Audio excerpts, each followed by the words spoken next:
Recent ആയിട്ട് Amazon prime വീഡിയോയിൽ exactly പറഞ്ഞ ഏപ്രിൽ 17 റിലീസായ ഒരു കുറ്റാന്വേഷണ സിനിമയാണ് ദ കേസ് ഓഫ് സീതാറാം എന്ന് പറയുന്നത്. ഇതൊരു സീക്വൽ മൂവിയാണ്. ഫസ്റ്റ് പാർട്ട് റിലീസായത് 2018 അതിൻ്റെ പേര് സീതാറാം ബിനോയ് കേസ് നമ്പർ 18 എന്നാണ്. വിജയ് രാഘവേന്ദ്രയാണ് രണ്ട് സിനിമയിലും ഹീറോ. സോ ഒരു ഡയറക്ടറും വിജയ് രാഘവേന്ദ്രയും തമ്മിലുള്ള ഒരു ഹാട്രിക് സിനിമയാണ് ഈ ഒരു കേസ് ഓഫ് സീതാറാം എന്ന് പറയുന്നത്. പക്ഷേ സിനിമ ഹാട്രിക് ആണെങ്കിലും ആ ഒരു എഫക്റ്റും കാര്യങ്ങളൊന്നും സിനിമ തരുന്നില്ല എന്നുള്ളത് സത്യം തന്നെ. കാരണം എന്താണെന്ന് വെച്ചാൽ ഈ ഒരു സിനിമ നമുക്ക് ആ ഒരു മൾട്ടർ സീക്വൻസസും ആ ഒരു സിനിമയുടെ എൻ്റെയർ ആ ഒരു നറേഷനും കാര്യങ്ങളൊക്കെ കുറച്ച് ഇൻട്രസ്റ്റിംഗ് ആയിട്ട് തോന്നിയാൽ അല്ലെങ്കിൽ ഒരു എൻഗേജിങ് ആയിട്ട് തോന്നിയാലേ ആ ഒരു എസൻസ് ഇൻവെസ്റ്റിഗേഷൻ മൂവീസിൻ്റെ എസൻസ് വരും. പക്ഷെ അതവിടെയും കാര്യമായിട്ട് തോന്നാത്ത ഒരു മൂവിയാണ്. ഫസ്റ്റ് 30 മിനിറ്റ്സ് നല്ല രീതിയിൽ സ്ലോ ബേണിംഗ് ആയി ക്ഷമ പരീക്ഷിച്ച് കഴിഞ്ഞാണ് പിന്നെ കുറച്ച് ഇൻട്രസ്റ്റിംഗ് ആയിട്ടുള്ള സംഭവങ്ങൾ വരുന്നത്. എന്നാലും പല സീക്വൻസസും കാണുമ്പോൾ കുറച്ച് ബെറ്റർ എക്സിക്യൂഷൻ ആകാമായിരുന്നു, അതിനുള്ള സംഭവങ്ങൾ സ്ക്രിപ്റ്റിൽ ഉണ്ടായിരുന്നു എന്നുള്ളൊരു തോന്നൽ നമുക്ക് വരുന്നത് ചില്ലറയൊന്നുമല്ല.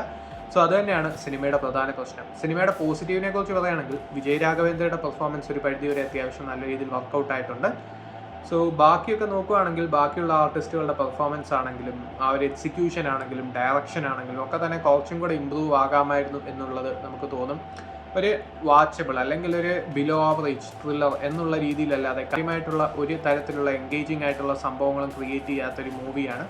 സോ കാരണം എന്താണെന്ന് വെച്ചാൽ നമുക്ക് ആ ഒരു ഇൻവെസ്റ്റിഗേഷൻ കാണുമ്പോഴത്തേക്കും ആ ഒരു സീക്വൻസസും ഒരു ടെറിഫിക് ആയിട്ടുള്ള പല സീക്വൻസസും കുറേ കൂടി ടെറിഫിക് ആക്കാമായിരുന്നു എന്നുള്ള സംഭവങ്ങളൊക്കെ നമുക്ക് തോന്നും. കാരണം അത് എക്സിക്യൂഷൻ്റെ അങ്ങനെ കുറേ പ്രശ്നങ്ങളുണ്ട് ഈ ഒരു സിനിമയിൽ. കാരണം സ്ക്രിപ്റ്റിൽ ആ ഒരു ട്വിസ്റ്റും കാര്യങ്ങളും ഒക്കെ വരുന്നുണ്ട്, പക്ഷേ അതൊരു നറേഷനിൽ അത്ര ഇൻട്രസ്റ്റിംഗ് ആയിട്ടുള്ള പ്രസൻറ്റ് ചെയ്തിരിക്കുന്നത് എന്നുള്ളത് ഈ ഒരു സിനിമയുടെ പ്രധാന പ്രശ്നമാണ്.